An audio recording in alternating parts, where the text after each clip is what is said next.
अब दोबारा से फ्लैशबैक दिखाया जाता है। जिन सब लोगों को इंजेक्शन लगा होता है उन सब की बॉडी एबनॉर्मल रिएक्ट करने लगती है। उन्हें एक्सट्रीम हीट फील हो रही थी, चक्कर आ रहे थे, वीकनेस होती है और कुछ लोगों की गर्दन के पीछे से स्वेलिंग और ब्लीडिंग भी दिखने लगती है। सिक्योरिटी गार्ड, वर्कर्स और आंटी जेट सबकी हालत रैपिडली खराब होती चली जाती है। लोगों को समझ नहीं आता कि ये सब कुछ हिडन कोलैप्स है या कुछ और, लेकिन कुछ ही मोमेंट्स बाद इन्फेक्टेड लोग एक एक करके ज़ॉम्बी लाइक स्टेट में आना स्टार्ट हो जाते हैं। फिर पूरी बिल्डिंग और कैंपस में केओस फैल जाता है। स्टूडेंट्स भाग रहे होते हैं, टीचर्स पर अटैक हो रहे होते हैं और हर तरफ पैनिक हो जाता है। इन सब के बीच क्रीपीएस्ट पार्ट ये था कि ज़ॉम्बीज अटैक करने के बाद भी वही एक्शंस रिपीट करते हैं जो वो ह्यूमन स्टेट में किया करते थे। कोई अपनी ड्यूटी वाली जगह के पास रहता है। जो स्टूडेंट्स इन्फेक्टेड होकर ज़ॉम्बीज बन गए थे वो स्टिल अपनी क्लास और लैब्स में अपनी रूटीन फॉलो कर रहे थे। इससे फील होता है कि उनकी बॉडी ज़ॉम्बी बन चुकी है, लेकिन उनका दिमाग का एक हिस्सा अब भी पुरानी मेमोरीज से जुड़ा हुआ है। विन और नोकिया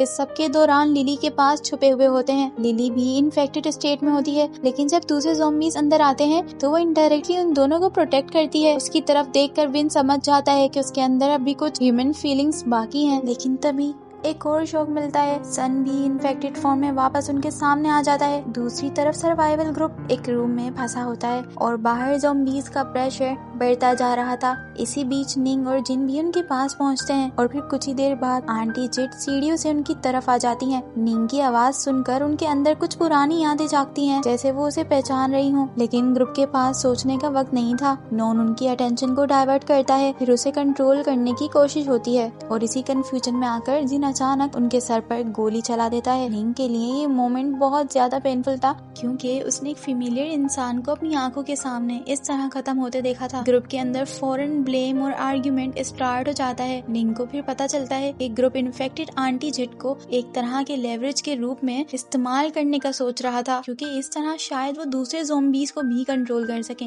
ये सुनकर निंग और भी ज्यादा फ्यूरियस हो जाती है। उसे सबसे ज्यादा गुस्सा इस बात पर आता है कि उसके भाई नॉन को भी इतने डेंजरस प्लेन का पार्ट बना दिया गया था। अब खतरा बहुत ज्यादा बढ़ने लगता है। रूम के डोर पर ज़ॉम्बीज प्रेशर डाल रहे होते हैं। अंदर सब पैनिक मोड में आ जाते हैं। इसी दौरान एक डेस्परेट आइडिया आता है कि अगर किसी direct infected leader type zombie का ब्लड लिया जाए तो शायद उसे कोई काउंटर इफेक्ट, कंट्रोल मेथड या क्योर क्लू मिल सके। निंग खुद ये रिस्क लेने के लिए डिसाइड कर लेती है। वो इन्फेक्टेड ब्लड लेने के लिए आगे बढ़ती है। जब वो अपने भाई नॉन की तरफ देखती है तो उसे कहती है कि कुछ भी हो जाए उसे जिंदा रहना है। ये उन दोनों के दरमियान बहुत इमोशनल मोमेंट था। लेकिन जैसे ही निंग अगला स्टेप लेने वाली होती है, ज़ॉम्बीज रूम के अंदर घुस जाते हैं। गन शॉट होता है और फिर पूरी सिचुएशन आउट ऑफ कंट्रोल हो जाती है। सब लोग अपनी जान बचाने के लिए भागते हुए रूफटॉप तक पहुंच जाते हैं। हर साइड से ज़ॉम्बीज आ रहे थे। रूफटॉप पर सब मिलकर डोर लॉक करने की कोशिश करते हैं। किसी के पास प्रॉपर एस्केप प्लान नहीं था और इसी प्रेशर के बीच एक एरी चीज सामने आती है।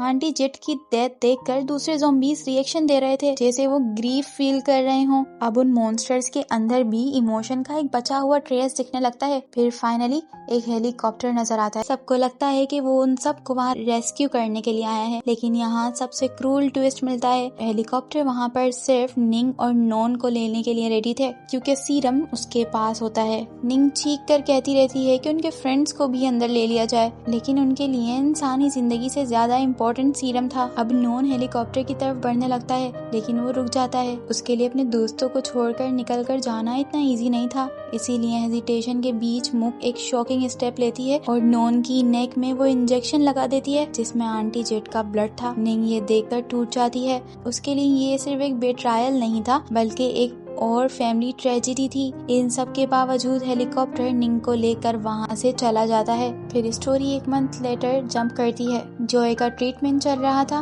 और डॉक्टर्स कहते हैं कि उसकी तबीयत इम्प्रूव कर रही है। कंचना की बॉडी भी कंट्रोल स्टेट में रखी गई है, लेकिन उसे अभी जगाया नहीं गया। इससे ये क्लियर होता है कि एनी सॉन्ग प्रोजेक्ट अब भी खत्म नहीं हुआ। पावरफुल लोग अब भी रिसर्च को क्वाइटली कंटिन्यू कर रहे हैं। और फिर सीन यूनिवर्सिटी की तरफ शिफ्ट होता है, जहाँ पर नॉन को टाइटली रेस्टोरेंट दिखाया जाता है। फुल सिक्योरिटी के साथ एक साइड उसकी मॉम होती है जो अनकॉन्शियस लग रही थी। फिर जब नॉन आंखें खोलता है उसकी मॉम भी आंखें खोल लेती हैं। उनकी आंखों का कलर चेंज था और इससे ये इंडिकेट होता है कि उनकी बॉडीज के अंदर म्यूटेशन हुई है। ज़ॉम्बीज नॉन के अराउंड जमा होने लगते हैं जैसे उसके अंदर कोई ऐसा कनेक्शन हो जो उन्हें अट्रैक्ट कर रहा है। और यहीं पर जाकर ये स्टोरी क्लिफ हैंगर पर एंड हो जाती है। तो गाइस, अगर आप लोगों को हमारे चैनल की वीडियोस पसंद है तो हमारे चैनल को सब्सक्राइब कर दो।